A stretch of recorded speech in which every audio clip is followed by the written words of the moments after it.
ଗଛମୂଳେ ଆଜ୍ଞା ବିରାଜମାନ ହେଇଥିଲେ ବୋଲି ବର ଆଳୟରୁ ବରାଳ ସେ ପ୍ରଭୁ ରାମଚନ୍ଦ୍ର ମା ସୀତା ଭାର୍ଗବୀ ନଦୀର ବାଲିରେ ମହାଦେବଙ୍କର ଏଇ ଲିଙ୍ଗକୁ ସ୍ଥାପନ କରିଥିଲେ ବୋଲି ଲୋକମାନେ ଗେହ୍ଲାରେ ଡାକିଲେ ଆଜ୍ଞା ବାଲୁଙ୍କେଶ୍ୱର ବୋଲି।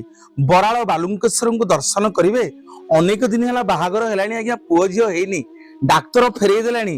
ଯିବେ ଏ ବରାଳ ବାଲୁଙ୍କେଶ୍ୱରଙ୍କ ନିକଟରେ ଗୋଟିଏ ମାନସିକ କରିବେ, ଗୁଆ ଆଉ ନଡିଆ ବସେଇ 21 ଦିନ ପାଳନ କରିବେ।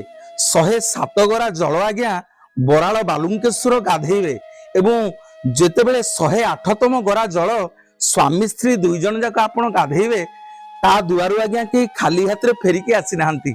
ଆଠଗଡ଼ ରଜାଙ୍କର ଝିଅକୁ ପୁଅ କରିଦେଇଥିଲେ ବରାଳ ବାଲୁଙ୍କେଶ୍ୱରଙ୍କର ଏଇ ବଜ୍ର ବିଭୂତି।